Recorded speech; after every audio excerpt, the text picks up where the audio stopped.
Chapter 14. And the Lord spake unto Moses, saying, This shall be the law of the leper in the day of his cleansing.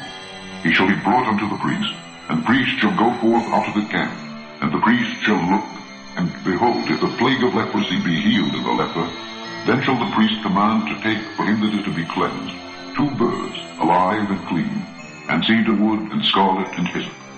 And the priest shall command that one of the birds be killed in an earthen vessel over running water. As for the living bird, he shall take it, and the cedar wood, and the scarlet, and the hyssop, and shall dip them and the living bird in the blood of a bird that was killed over the running water.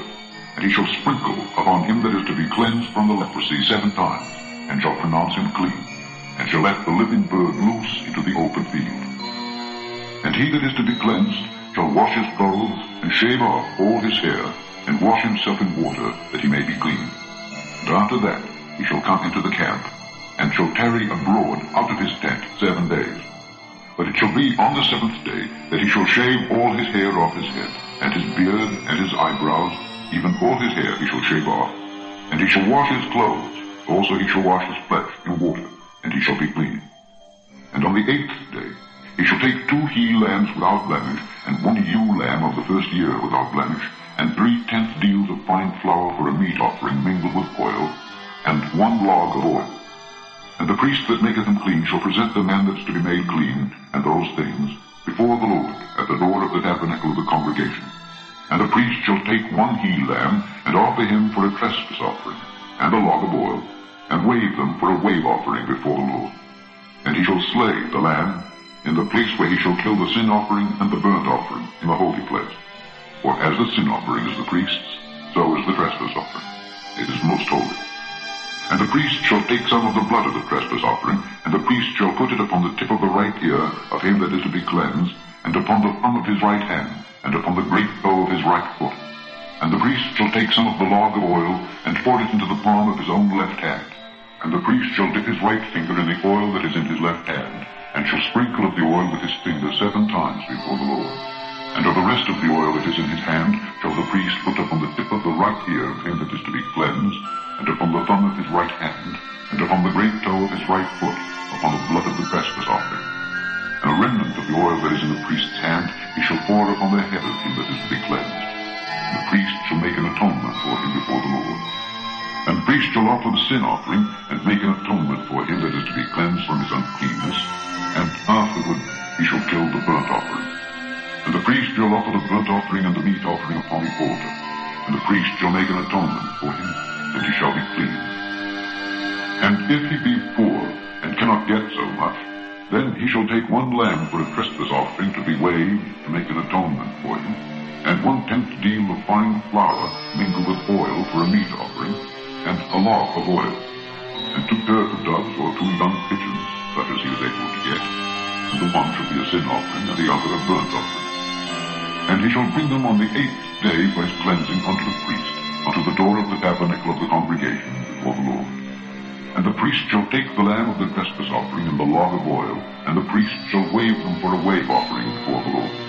And he shall kill the lamb of the trespass offering, and the priest shall take some of the blood of the trespass offering, and put it upon the tip of the right ear of him that is to be cleansed, and upon the thumb of his right hand, and upon the great toe of his right foot. And the priest shall pour of the oil into the palm of his own left hand. And the priest shall sprinkle with his right finger some of the oil that is in his left hand 7 times before the Lord. And the priest shall put of the oil that is in his hand upon the tip of the right ear of him that is to be cleansed, and upon the thumb of his right hand, and upon the great toe of his right foot, upon the place of the blood of the trespass offering. And the rest of the oil that is in the priest's hand he shall put upon the head of him that is to be cleansed, to make an atonement for him before the Lord. And he shall offer the one of the turtle doves, or of the young pigeons, such as he can get, even such as he is able to get, the one for a sin offering, and the other for a burnt offering, with the meat offering. And the priest shall make an atonement for him that is to be cleansed before the Lord. This is the law of him in whom is the plague of leprosy, whose hand is not able to get that which pertaineth to his cleansing. And the Lord spake unto Moses and unto Aaron, saying, When ye be come into the land of Canaan, which I give to you for a possession, and I put the plague of leprosy in a house of the land of your possession, And he that owneth the house shall come and tell the priest, saying, It seemeth to me there is as it were a plague in the house. Then the priest shall command that they empty the house, before the priest go into it to see the plague, that all that is in the house be not made unclean. And afterward the priest shall go in to see the house.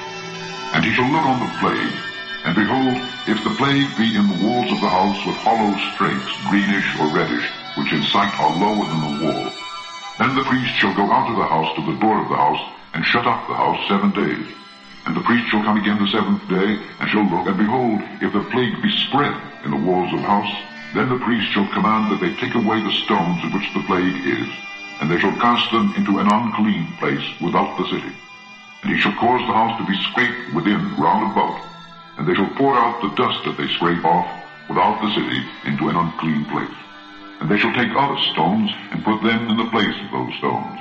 And he shall take other mortar, and shall plaister the house. And if the plague come again, and break out in the house, after that he hath taken away the stones, and after he hath scraped the house, and after it is plaistered, then the priest shall come and look, and behold, if the plague be spread in the house, it is a fretting leprosy in the house. It is unclean. And he shall break down the house, the stones of it, and the timber thereof, and all the mortar of the house, and he shall carry them forth out of the city into an unclean place. Moreover, he that goeth into the house all the while that it is shut up shall be unclean until the even. And he that lieth in the house shall wash his clothes, and he that eateth in the house shall wash his clothes. And if the priest shall come in and look upon it, and behold, the plague hath not spread in the house after the house was plaistered, then the priest shall pronounce the house clean, because the plague is healed. And he shall take to cleanse the house 2 birds, and cedar wood, and scarlet, and hyssop. And he shall kill the one of the birds in an earthen vessel over running water. And he shall take the cedar wood, and the hyssop, and the scarlet, and the living bird, and dip them in the blood of the slain bird, and in the running water, and sprinkle the house 7 times. And he shall cleanse the house with the blood of the bird, and with the running water, and with the living bird, and with the cedar wood, and with the hyssop, and with the scarlet. But he shall let go the living bird out of the city into the open fields, and make an atonement for the house, and it shall be clean. This is the law for all manner of plague of leprosy and scald, and for the leprosy of a garment and of a house, and for a rising, and for a scab, and for a black spot, to teach when it is unclean and when it is clean. This is the law of leprosy.